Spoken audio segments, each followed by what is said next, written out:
नायिकार खलनायिका भाग 2। शिखा और मयूर बाहर को जाई बुलाबुली करी एंजॉय करिबा परे घर को फेरिले।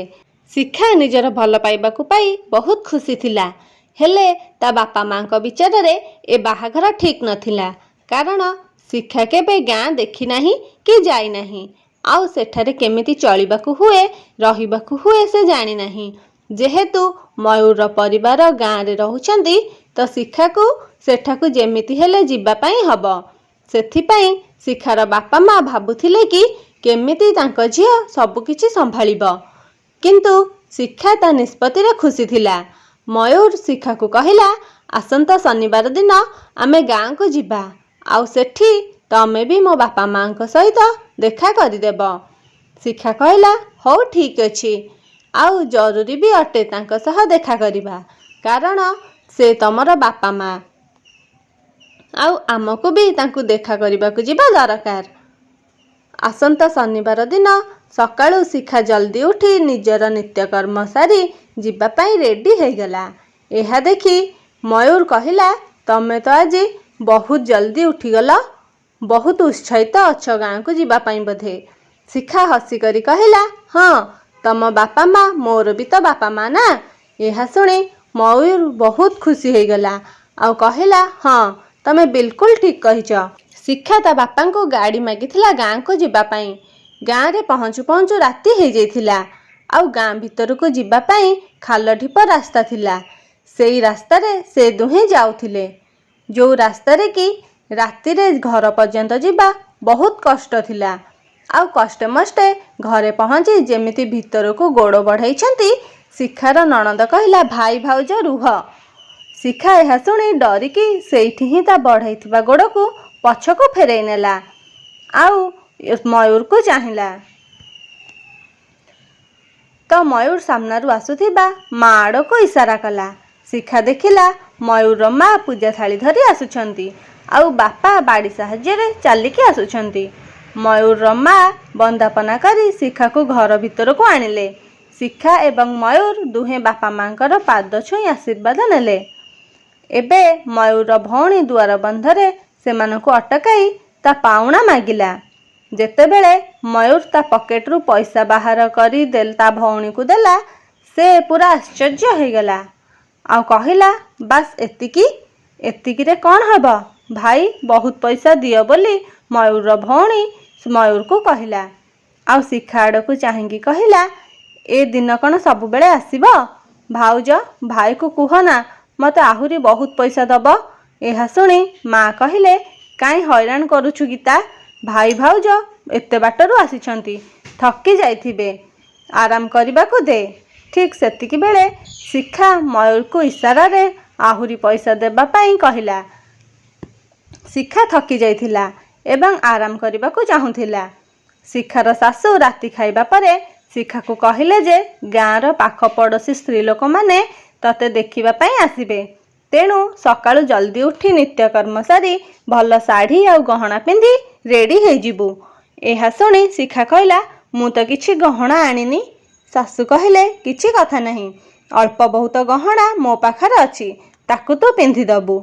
शिखा सकाळू जल्दी उठीगला, आउ बाथरूम जीवा पाई ननद गीता को पचारिला, बाथरूम कोठी। गीता बारीपट को नहीं बाउंसरे गुड़ा होइथिबा लुगारे तियारी बाथरूम को देखैदेला। शिखा ताकू देखि आश्चर्य हो गला, आउ कहिला, एठी गाधेबी। एहा सुनी शिखार ननद गीता कहिला, हाँ मु एठी पानी रखी दउछि। जेमिति सेमिति शिखा गाधेइकी आसिला, आउ रोसई घर को जाई सासू को कहिला, माँ चा बनई देबी कि। सासू कहिले, तू तो पाई आउ मयूर पाई चा करिदे, एठी सकाळू चा नुहे क्षीर पियंती। चा पी सारी शिखा सासू को पचारला, माँ जलखिया रे कौन तैयारी करा हबो। सासू कहिले, झियो एठी तो सकाळ जलखिया रे रुटी आउ लहुणी खांती, ताकू मु तैयारी करिदेबी। तू एबे नुआ नुआ आसीछु, जा आराम करे, आउ तते पुणी रेडी भी तो हबार अछि। दुई प्रहरे गाँर स्त्री लोक माने आसी जिबे। रेडी हबा पाई सासू तांकर पुराना गहना शिखा को देले, हेले शिखा को एगुड़ा पसंद आसु नथिला, किंतु से चुप रहिला। सासू कहिले, टिके अधिक ओढ़णा दबु सेमानक आगरे। सारा दिन गाँर स्त्री लोक माने आसिले, के साड़ी देखुथाए, କିଏ ଗହଣା ଦେଖୁଥାଏ, କିଏ ଓଢ଼ଣା ଟେକିକି ଦେଖୁଥାଏ। ଶିଖାକୁ ଏଗୁଡ଼ା ସବୁ ବିରକ୍ତ ଲାଗୁଥାଏ। ଦେଖୁ ଦେଖୁ ସନ୍ଧ୍ୟା ହେଇଗଲା, ହେଲେ ଗାଁର ସ୍ତ୍ରୀ ଲୋକମାନଙ୍କର ଯିବା ଆସିବା ବନ୍ଦ ହେଉନଥାଏ। ଏବେ ଶିଖା ନିଜକୁ ଯେତେ କଣ୍ଟ୍ରୋଲ କରିବାକୁ ଚାହିଁଲେ ମଧ୍ୟ କରିପାରିଲା ନାହିଁ। ଶିଖା ବହୁତ ବିରକ୍ତ ହେଇଯାଇଥିଲା। ତେଣୁ ରାତିରେ ରୁମ୍ ଭିତରକୁ ଯାଇ ମୟୂରକୁ କହିଲା, ତମ ବାପା ମାଙ୍କ ସହିତ ତୁମର ଦେଖା ହେଇଗଲା ନା? କାଲି ସକାଳୁ ଆମେ ଫେରିଯିବା। ମୟୂର କହିଲା, ହେଲେ ଶିଖା, ତମେ ତ ଏଠି 2 ଦିନ ରହିବାର ଥିଲା। ଶିଖା କହିଲା, ନା ନା, ବହୁତ ହେଇଗଲା, କାଲି ସକାଳୁ ପଳେଇ ଯିବା।